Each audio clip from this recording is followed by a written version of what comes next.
Good evening, and thank you for joining us at this Northshire Presents Rep Picks event. Thank you so much for being here and for your incredible support of independent bookselling. As you follow through this evening, you're going to find all of the titles we're talking about tonight in blog posts that we'll be posting in the chat in just a moment. We actually have two separate blog posts because there are so many titles we're going to be talking about that we needed to break them up. So we're going to start with the one that includes books recommended by Emily Crow and John Hughes, who are going to be our first two reps talking. So you can follow along in the chat in just a minute. Thank you so much for being here and for supporting us. We couldn't do what we do without the help of customers like you.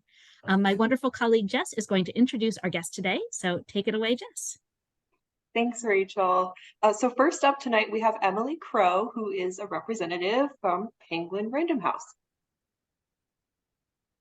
Thanks, Rachel and Jess, for inviting me here tonight. I'm really excited to be here. And for all of you tuning in, I also want to say thank you for supporting independent booksellers. They are very dear to my heart. The Knopf Doubleday division of Penguin Random House only publishes books for adults, but I've tried to make sure that I've included a title that will appeal to just about every kind of reader. So hopefully you'll find something tonight that speaks to you. First up, I am going to be talking about Chain Gang All-Stars by Nana Kwame Adjei-Brenyah. This is a debut novel that imagines a world very much like our own, but it has one major difference. Prisoners who are facing a life sentence can opt in to the chain gang, and they can engage in a televised gladiator-style fight to the death. If they can survive 3 years on a chain gang, then their prison sentence gets commuted and they go free. This book is really high concept. So think about an episode of like Black Mirror. And what's more, it really is kind of tapping into our cultural obsession with violence. And it is exploring that really uncomfortable intersection of capitalism and systemic racism and mass incarceration. So yes, it is definitely on the heavier side, but it is incredible. It has also won some really serious accolades this year. It was a National Book Award finalist. It appeared on the Best of the Year lists for Kirkus and NPR and the Washington Post. And just this morning, the New York Times declared it one of the 5 best novels of the year.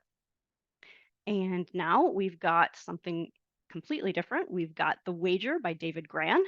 If you don't recognize his name out of context, he is the guy who wrote Killers of the Flower Moon, which is in theaters now.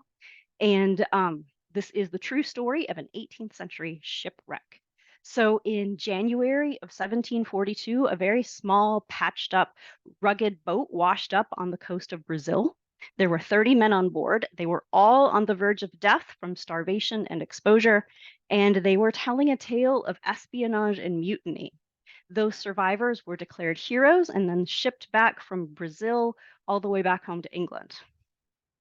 But then 6 months later, an even more decrepit boat washes up on the coast of Chile, and there were 3 castaways on board, and they were claiming that it was the other people on the other boat who were the mutineers and not heroes at all. Uh-oh, so now what? Suffice it to say that The Wager is a grand tale of human behavior at the very extremes, and it is a great piece of narrative nonfiction, and you've got lots of swashbuckling adventure in it. The New York Times and the New Yorker and Time Magazine and the Washington Post all declared it one of the best books of this year. And next up, The Art Thief. This happens to be my very favorite nonfiction book of the year. So it is the true story of the world's most prolific art thief. He has stolen hundreds of millions of dollars worth of art from museums across Europe. And he didn't get caught for the very longest time because he wasn't selling the art. He was keeping it all locked away in an attic room in his mother's house. And just kind of admiring it on a nightly basis. This book is compelling and it is as pathological as if you're reading about a serial killer. It's just that there's no human life at stake. So this is the perfect book to give to people who love true crime, art, or just a real humdinger of a story. This is declared by Publishers Weekly and the New Yorker and the Washington Post that it is one of the best books of the year. All right. So, The Rachel Incident by Caroline O'Donoghue is one of my favorite novels of the year. This is the story of Rachel and James, and they are two best friends, and they meet at a bookstore in Cork, Ireland. And it's 2008, so the whole nation is falling into economic ruin. And the crux of the story really takes off when they discover that they've both fallen for the same man. So Rachel and James are both in love with Rachel's married professor. You've got academic complications and then like social absurdities that follow in that wake. But really, what's special about this book is that it has a really sparkling humor and it lights the whole book up. And that humor is a it's a really wonderful foil to like the darker themes that are at play here. So, like, you're dealing with the financial insecurity of both the characters and their entire country. And then it's also playing with like the emotional turmoil of what it's like to be a socially awkward 20 something trying to find your place in the world. So in that sense, it's really accessible in the way that a frothy rom-com would be, but it also has really substantive underpinnings if you want to have a more serious book club discussion. This is the kind of book that you want to give to people who love Sally Rooney or David Nichols or Nick Hornby. And both NPR and Time Magazine declared it one of the best books of the year. Okay, so Wellness by Nathan Hill. This book is big-hearted and it is absolutely brilliant. It's the story of Jack and Elizabeth. They come from very different backgrounds that have both complications and tragedies in their past. They meet when they're freshmen in college in Chicago, and they're falling in love, like with each other, but also like with life and music and idealism and everything that comes when you move away from home for the first time and you're on your own and figuring out who you are. Um, so they fall in love, they get married, and then like 20 years later, they realize that the people they are now would be completely unrecognizable to the people they were in college. So what's really happening here is the book is exploring the different the pasts and presents and the futures that we construct for ourselves as we go through life. And one of the other things that's really cool about this book is that Jack and Elizabeth, they have like their life's work can be seen as two sides of the same coin. So Elizabeth she's like puzzling out mysteries of the human existence, and she's coming to terms with her own past through the art of science. And meanwhile, Jack, who is doing interesting things with photography, is basically trying to puzzle out those same human mysteries, but he's doing it through the science of his art. And so it's really explored beautifully. Nathan Hill is, I think, one of our best writers today. If you love like complicated family narratives from like John Irving or Anne Patchett, this is definitely going to be a book for you. And Oprah and NPR declared it one of the best books of the year. Okay, moving on to another thing that is something completely different. This is Eve by Kat Bohannon. And this is, it's basically a look at the history of the evolution of the female body. And just to add a little clarification, when we say female body, in this book for the evolutionary history chapters, we're talking about bodies who are identified as female at birth and who go through an estrus cycle. And then when we're looking at the last several decades that the book has covered, female body is referring to anybody whose body is part of that estrus cycle, whether it is cis or a trans body. Okay, so this book is like outrageously good, both in the sense that it's really amazing, but it's also probably going to make you outraged. As one very specific example that she delves into in one of her chapters, as recently as the year 2000, a full 20%, so one out of every five clinical trials that the National Institute for Health were organizing were not using female bodies. And of the studies that did use them, 2/3 of them did not analyze their data through the lens of sex differences. This book is really going to revolutionize the conversations that we are having now about women's health It's also, though, a celebration of how the Homo sapiens species has become successful. So it's a really integrated evolutionary history in a totally readable narrative style. So there were a lot of times where her writing was reminding me of Mary Roach, but she's a little bit more expansive and very funny. And if you've ever read and loved Bill Bryson, but you wished he took on a more scientific topic, this is definitely going to be the book for you. Okay, Roman Stories by Jhumpa Lahiri. She is an absolutely incredible short story writer, and I have loved her ever since she published her very first book of stories, which was The Interpreter of Maladies, which came out in the 90s when I was a very young bookseller, and it went on to win the Pulitzer Prize. Okay, so she is a native English speaker, but she wrote this book in Italian, and that means like all of the language that she's using is very spare. She is distilling that language down to its very essence. And then, like on top of all of that, she's using language as a lens to explore like the metaphysical concept of what home is.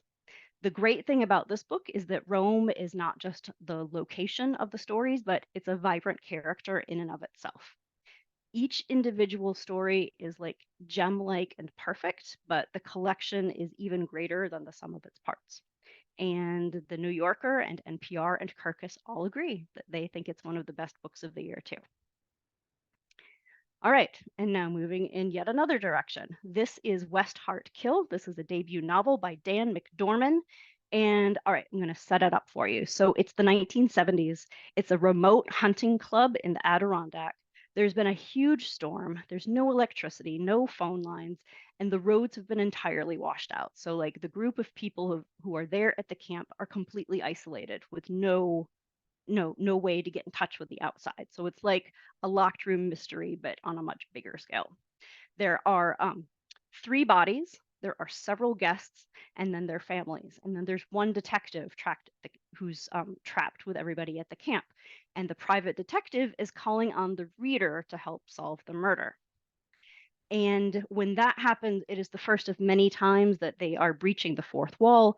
And that is part of what makes this book succeed, both as a mystery, but also as a lit crit analysis of the entire mystery genre. So if you're looking for something playful or smart, and if you enjoyed like the Richard Osman books or like the movies Knives Out or Glass Onion, this is definitely the book for you. Okay, now we're going to do a cookbook. Sola L. Wiley is a name that you might not know yet.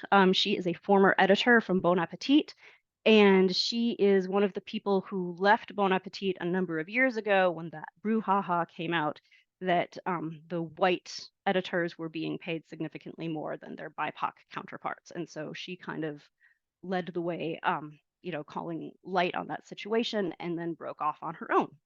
So I've got 2 page spreads inside here. So if y'all can advance the slide one or thank you, perfect.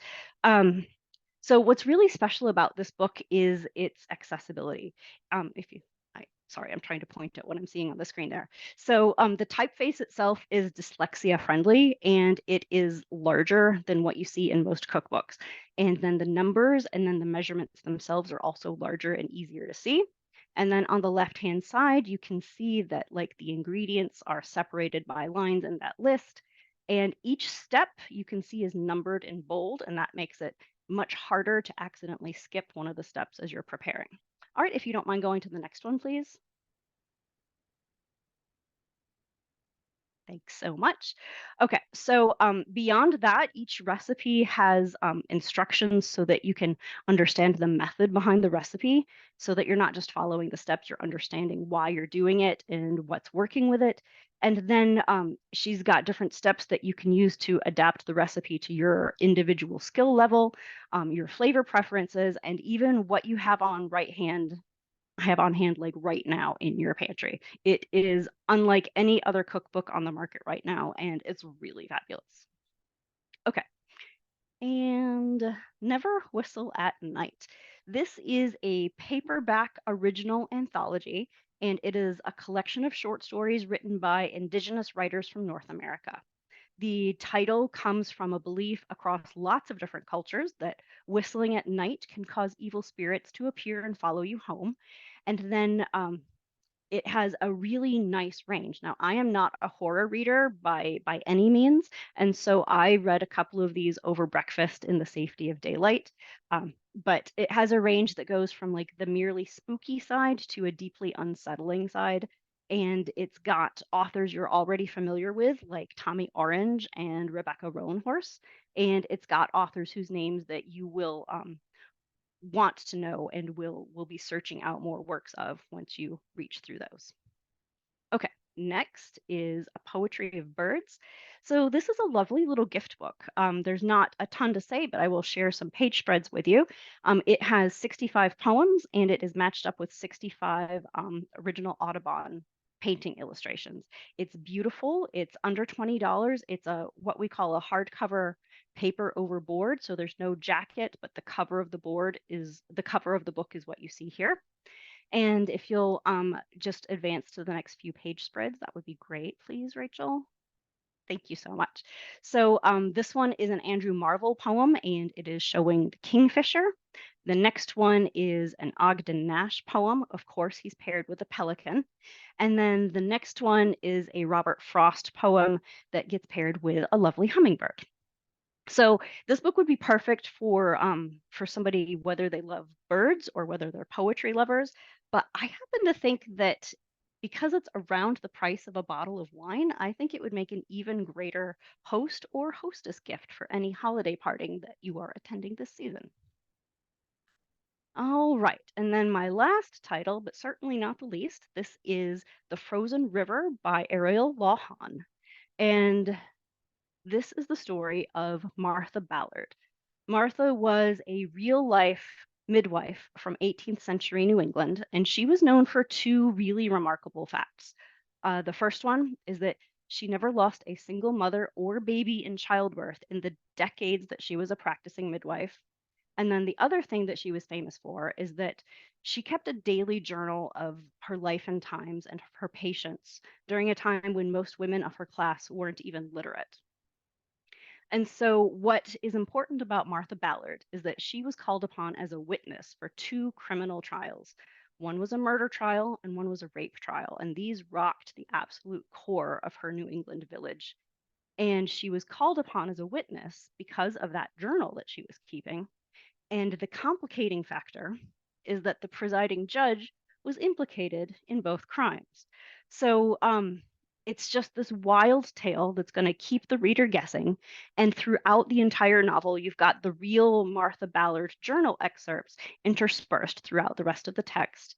And what's really great is that this is historical fiction at its best. So it's using history to tell like the riveting story of a fascinating person whose life has largely been lost to history. NPR and Kirkus have said that it is one of the best books of the year.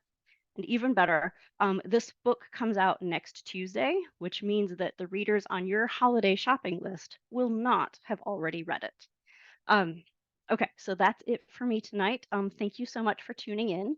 Now I'm going to sit back and relax and listen to all the other fabulous books that John and Nikki will be presenting. Great. Thank you so much, Emily. Next up, we have John Hughes, who's a representative of Simon & Schuster. Hey, everyone. As a Simon & Schuster rep, I have the privilege of selling the entire list from Simon & Schuster. So I sell adult books as well as children's books.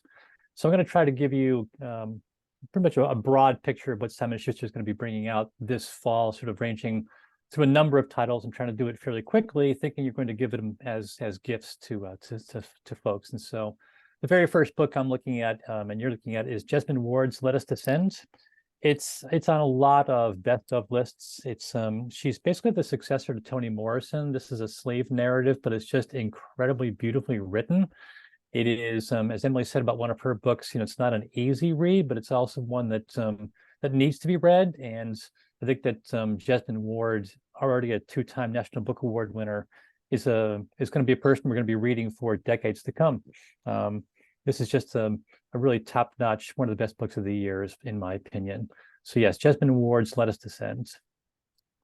Next up, looking at, gosh, a guy you might be familiar with, Stephen King. I just want to make sure you sort of reminded that his book came out in September. It's still there. If you have folks who have not read this yet, by all means. A pretty cool aspect of this book is that if you shed sort of give a light, put a light onto Stephen King's book, Holly, after a bit of time in the dark, you'll see that Holly, as well as the window, sort of glow in the dark a little bit. So it's kind of a nice little feature of the book right there. But it's already been declared a New York Times Notable Book of the Year, so we're pretty proud of that. And Stephen King, of course, felt he had to bring back his character, Holly Gibney. So great to have that book out there. I'm sure you've looked at it. Time to give it as a gift. Death Valley. Melissa Broder is kind of an incredible writer. I read her last book, Milk Fed. It was awfully good, but I found this book to be kind of a quantum leap in terms of her depth and style and writing.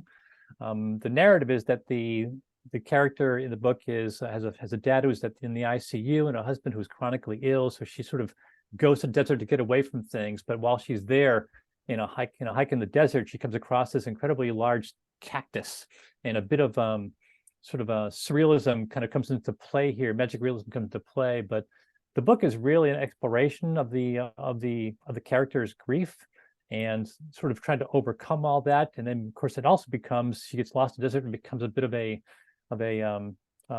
story of trying to survive in the wild. But lots of great reviews for it. It was an Indie Next pick in hardcover. One of the best books we've published, I think, this year in hardcover. So a great book there from Melissa Broder. One of the real fun books I found this summertime was an unexpected pleasure called Shark Heart, a love story. You probably have seen this. It's in the stores right now. It's been out there since August, but boy, I love this book. First of all, the jacket is outstanding. Second of all, Emily is in Cambridge, Massachusetts, so she's sort of local so closer to where I am. It's a very funky sounding book. You know, this husband, this woman and man, they sort of meet, they fall in love. And in this world that Emily Hebbeck has sort of created, species can morph. They can change into a different species. And so in this case, the husband, unbeknownst to both of them, is transforming into a great white shark.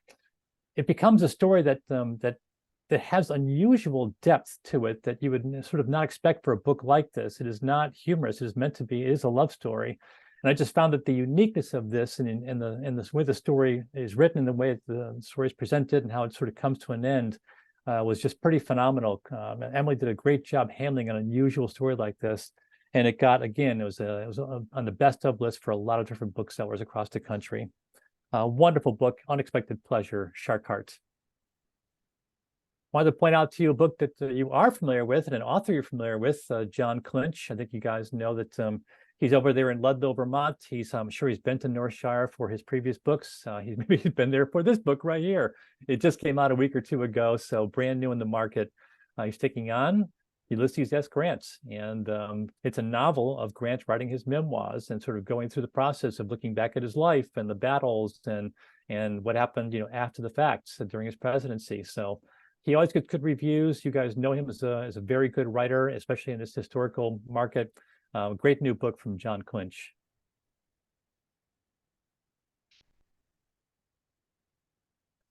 Alice Sadie Celine. This is a really sort of wonderful literary exploration of burgeoning love between two women. The older one happens to be the mother of the younger one's best friend. So it's sort of like the daughter's best friend. They sort of fall in together. If you saw a movie back when called Carol, it's kind of in that vein right there. One of our booksellers in the country sort of referred this as a hypnotic and sexy read. You can compare this to Leilani's Luster or Vladimir that came out just a year ago. Really, really great literary read right there. Alice Sadie Celine. Another author you're familiar with, because again, she was in Vermont for a long time. She was in Barrie for a long time. She sadly moved to Florida, but we'll forgive her that and still enjoy her book. Jennifer McMahon, I think you know the kind of book she does. She does a little bit of horror, a little bit of supernatural. In this case, she's looking at a mother-daughter relationship. Great quote from Paul, Tremblay there on the jacket. She's an author I think that many of you folks at Northshire know and can appreciate her writing. So a brand new one from Jennifer McMahon. And a little preview for January. It's not out yet, but coming on early in January. But Vanessa Chen's book is getting a lot of press, a lot of coverage, a lot of reviews from some major trades out there. It's a story of it's a World War II story, but set in Malaysia, that peninsula down below China. It's the British rule it at the start of the war. The Japanese come in, and the main character in the book sort of helps the Japanese sort of drive out the British, but she regrets it because the Japanese end up being a brutal sort of regime. It's one of those books where we've gotten reviews. One bookseller in Missouri said, "The Storm We Made is a spectacular work of historical fiction. The writing is rich, the characters are real, and the story is crushing. Easily one of the top books of 2024. The Storm We Made by Vanessa Chen." Some reprints. I'll go quickly through these guys since you already know them, but John Irving's book is now in paperback. It has been since early October. You folks all know John Irving very well. Next. I read The Deluge when it came out back in January in hardcover. I thought it was an amazing read, an incredibly important read. If you've not picked it up, please do so. I know it's a big fat title. It's like 900 pages, but it's a climate change novel that's sort of demanding to be read because it tackles all the ways that we are endangering ourselves and the lengths we need to go to stop what's happening and make changes.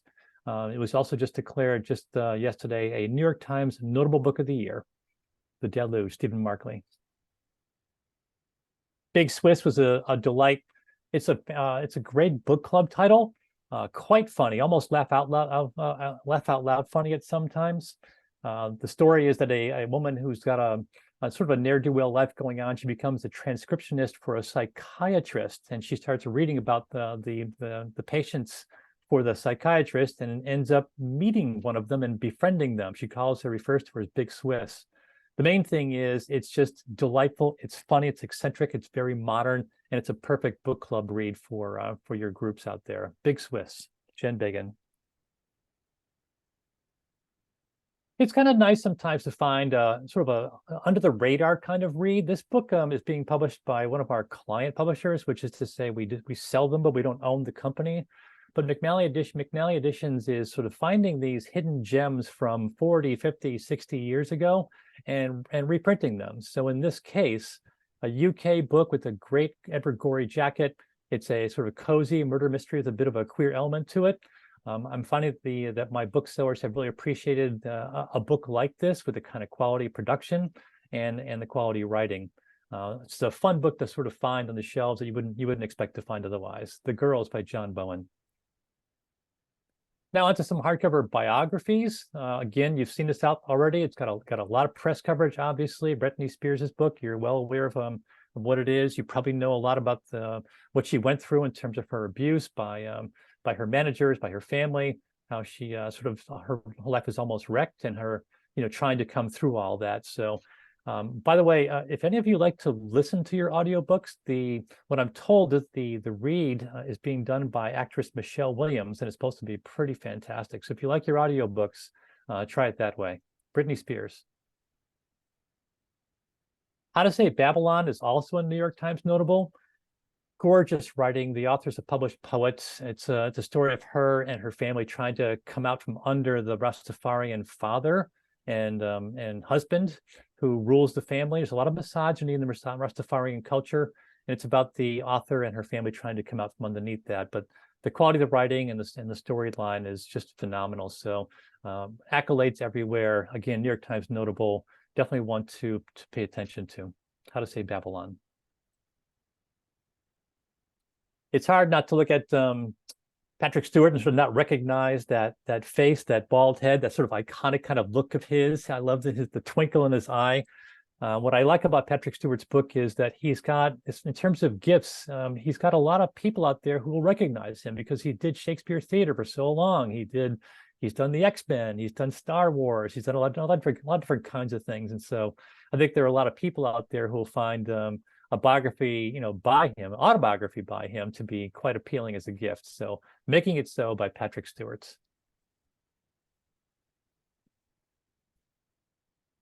Emily spoke about a book called The Wager, which I heard her say was set in 1742. This is set in 1842.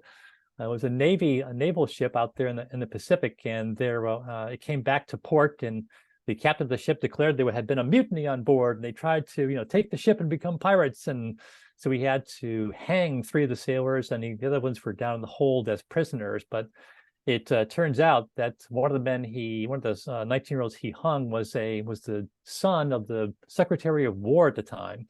So there's quite a bit of coverage about this in the news back in the 1840 time period. So there was a major trial on board, and there was all kinds of investigations to what happened. And so it's a fantastic story, like The Wager, about a situation at sea that people don't currently know about.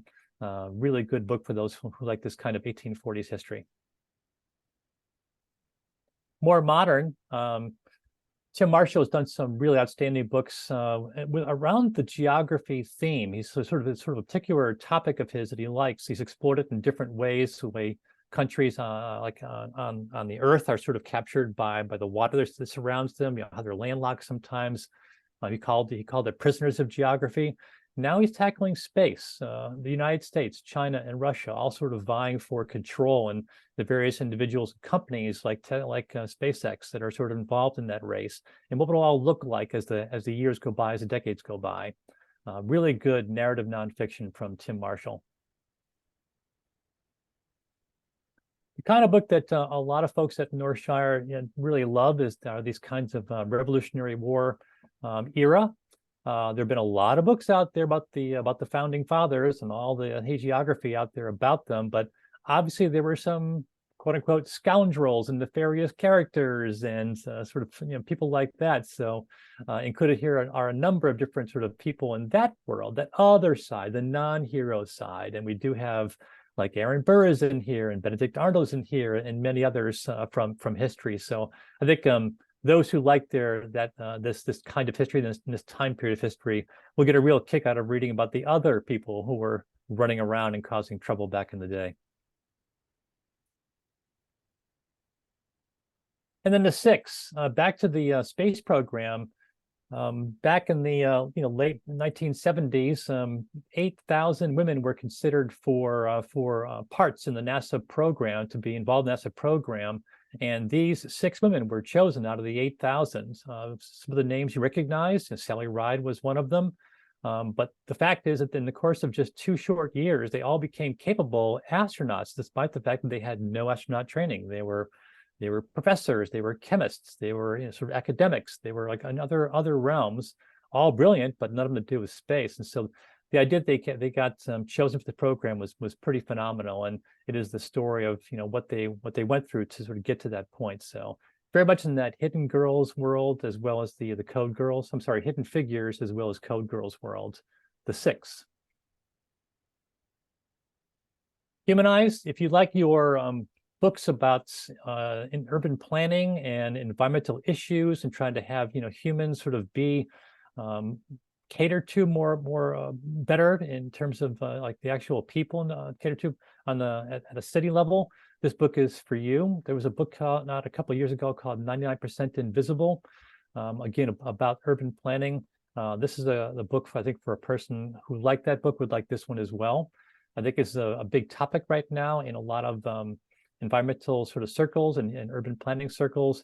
This is a great sort of look at what's going on right now, loaded with illustrations, by the way. Humanize. And then UFO. Gary Graff has done some really good, again, narrative nonfiction on things like topics like the Watergate conspiracy, as well as 9/11, and 1 or 2 others. He's tackling now a popular thing out there, right? UFOs. Are we alone in the universe? He's looking at the government's involvement in all this, and what do they know? What don't they know? What are they seeking? How are they planning for things in terms of interactions with aliens in the future? A big fat book by Gary Graff called UFO. It should be fun for somebody to get their hands on. A couple of books in the cookbook world. I think we all enjoy, I certainly enjoy a glass of wine now and then, The World in a Wine Glass. Look at the subtitle there, The Insider's Guide to Artisanal, Sustainable, Extraordinary Wines. The big thing for me is the artisanal and sustainable part, the organic part.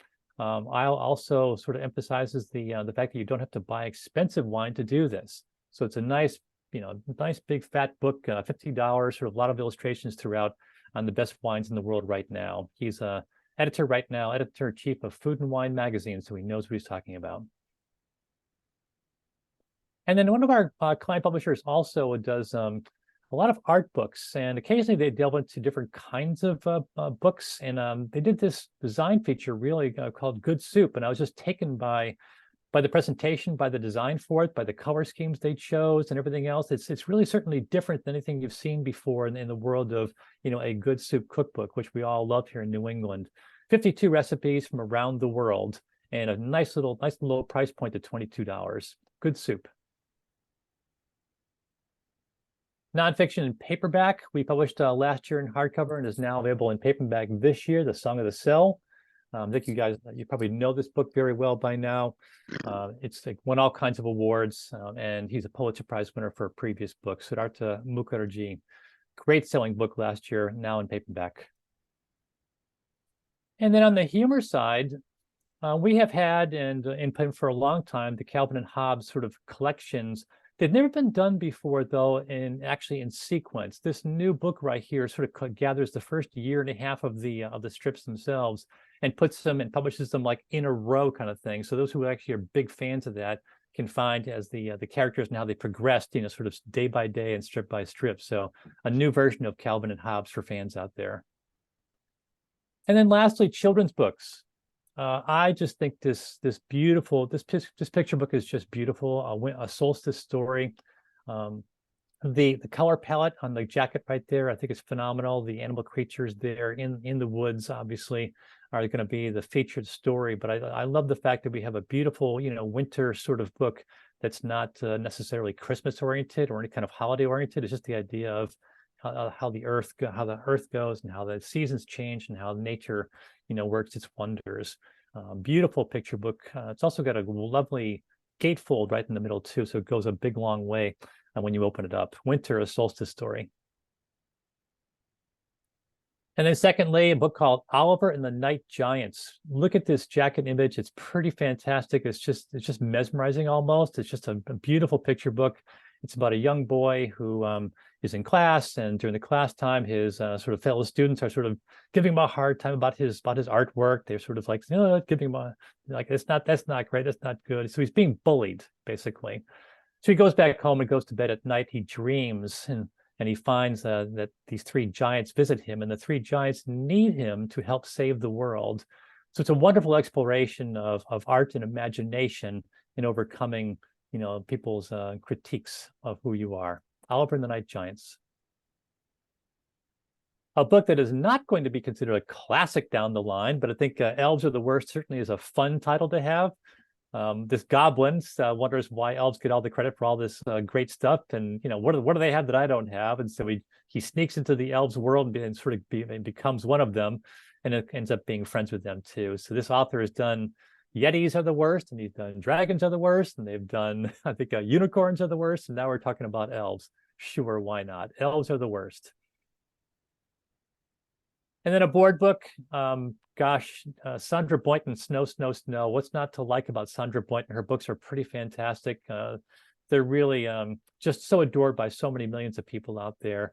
It's a brand new board book based on, by the way, it's based on a YouTube video that we found. It's like 2.5 minutes long. And if you ever find yourself with a few extra spare minutes, go to YouTube, type in Snow, Snow, Snow, and watch that Sandra Boynton. It's really an uplifting, heartfelt kind of hilarious little video, fun to watch. Snow, Snow, Snow, Sandra Boynton. And then lastly, we have one of our most popular 8 to 12-year-olds authors is Stuart Gibbs, and his most popular series is Spy School. This is an ongoing series. I think it's like number 7 or 8 now in the line. He's so popular with this crowd, this crowd and this age level. And of course, the characters they're spies. They go to solve crimes and catch the bad guys and everything else. A delightful series, great characters, great writing, and very popular. That's it from Spy School. So as Emily said, thank you so much for being here today and for listening. And I apologize if I ran on too long or spoke too quickly. That's just who I am. So thanks again.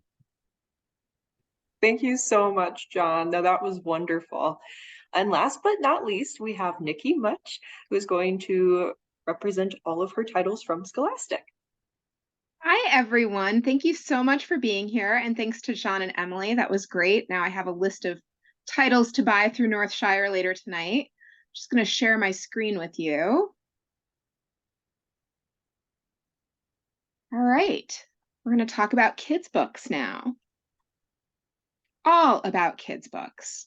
And I'm just going to really quickly stop my video because I have a little bit of a connection issue and this should help. So hopefully you can still all hear me. The first book I'm going to talk about is My Busy Truck book. I am in love with this adorable, chunky, colorful board book, and clearly so are my accounts because they've been selling out and reordering it every single week. This is perfect for your littlest ones. It's got a wheel that turns, it's got lift the flap and pull the tab and little maps that they can trace with their fingers. This is part of a bigger line of My Busy books that are coming out, and this is the first one, so make sure you grab it.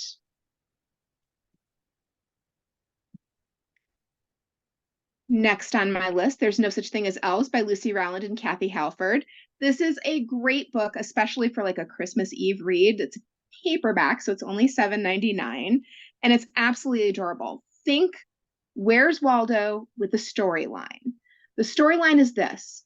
A child sees an elf and tries to convince all the adults around her that elves are real, and everybody keeps saying there is no such thing as elves, and yet in every single page spread, there's an elf hidden.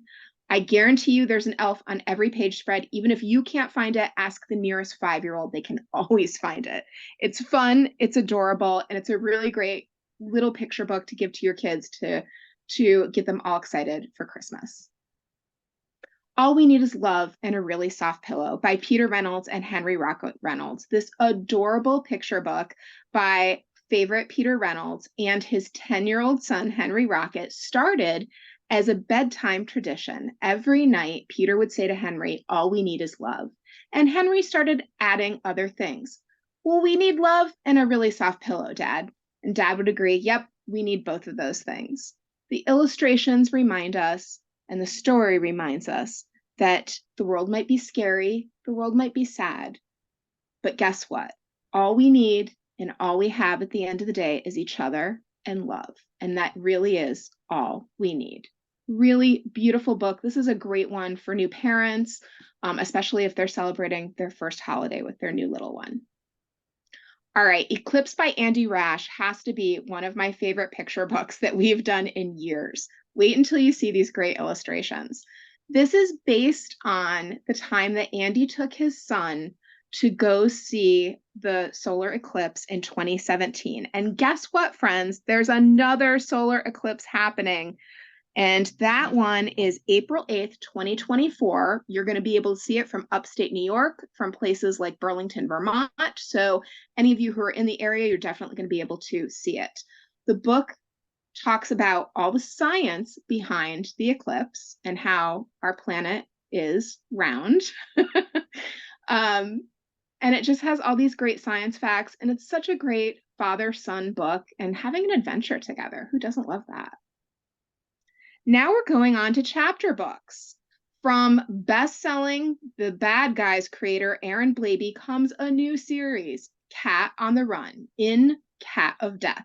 This is the first of what will be many and is the story of Princess Beautiful. Princess Beautiful is the world's #1 cat video star. She has 2.2 billion subscribers until there's a very unfortunate social media whoopsie. I mean, we've all been there, right? And suddenly, Princess Beautiful becomes the world's most loathed and wanted cat. But was Princess framed? And can she clear her name in time to save the day? Readers will find out. And also for those Bad Guys fans, Bad Guys, Look Who's Talking, #18 is out now. Books 19 and 20 will be coming out next year in 2014, along with the Bad Guys movie from DreamWorks is coming next summer. It's going to be their big blockbuster hit. And there's a Netflix Bad Guys Christmas special out now called The Bad Guys, A Very Bad Holiday. Also out right now, Cat Kid Comic Club #5. This is for fans of Dogman. Written and illustrated by Dave Pilkey, this adorable chapter book will really inspire your little ones to get creative and artsy. And only available at indie bookstores, so you're going to be able to get it from your friends at Northshire, is a special mini comic gift with purchase when you pick up Cat Kid Comic Club Influencers. For your graphic novel fans, middle graders will delight in this adorable book by Zachary Sterling, Mabuhay. Mabuhay is a really fun graphic novel featuring food, trucks, families, and Filipino folklore. Siblings JJ and Althea just want to fit in at school, but when witches, ogres, and other supernatural things from their mom's old family stories start threatening the town, the siblings go from being embarrassed by their culture to embracing it and saving everyone. Absolutely adorable, and the art is fabulous in this one. All right, I am a sucker for a good dog story, and this is one that should not be missed. Nuggly by MC Ross. Middle graders, this is for 8 to 12-year-olds. It's a paperback. The doggy does not die at the end. This is not a doggy snuff story. This is the story of a little dog who gets disfigured and thinks that he will never find a home and a family to love him, to take care of him, and to really just snuggle him for the rest of his life. And guess what? He does all of those things. And I'm saying that this is the book of my heart because this is the book that I would have loved reading as a kid who loved dogs growing up. And it's a book that I loved reading as an adult. Really adorable. For something totally different, the zombie season is upon us. Read the books, play the Roblox game, and fight the undead. Zombie season #1 is here. Yes, you heard me right. This is a Roblox featured game, and now you can get the book to complete the experience.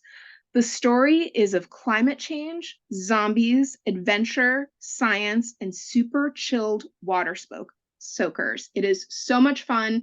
It is definitely adventure. It is definitely for your adrenaline kiddos. Elle Campbell Wins Their Weekend by Ben Kahn. This is one of my favorite middle grade reads of the entire year. It is hilarious. I absolutely loved it. Think Ferris Bueller's Day Off meets The Breakfast Club meets Adventures in Babysitting. It has the best stepdad I've ever read in a book. You will love this stepdad. He is absolutely fabulous. When Elle gets detention from a grumpy substitute, it might mean they have to miss out on meeting their hero, Nuri Grenna, who's going to be signing at the local bookstore. But Elle's friends know what Nuri means to Elle.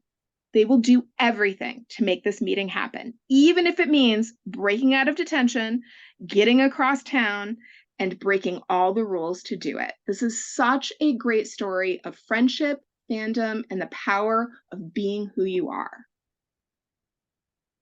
Now we're going to do a little bit of YA, Beholder by Ryan LaSala. The supernatural young adult horror is perfect for the thrill-seeking teen or adult on your shopping list. Ethan has made it this far in life by his many charms and his good looks, securing a special invite to a mysterious penthouse soiree for New York City's very artsy elite. But when he sneaks off to the bathroom for a moment to himself, he hears a scream. He opens the door to check it out, and a boy about his age shoves him back inside, telling him not to open the door, no matter what he hears. Hours later, Ethan emerges to silence and death. A full massacre has occurred, and the corpses have arranged themselves into a disturbingly elegant sculpture. Ethan is the only human survivor and the primary suspect. In a race to prove his innocence, Ethan is swept up into a supernatural mystery, one filled with secret occult societies. Something evil is waking up in the walls of New York City.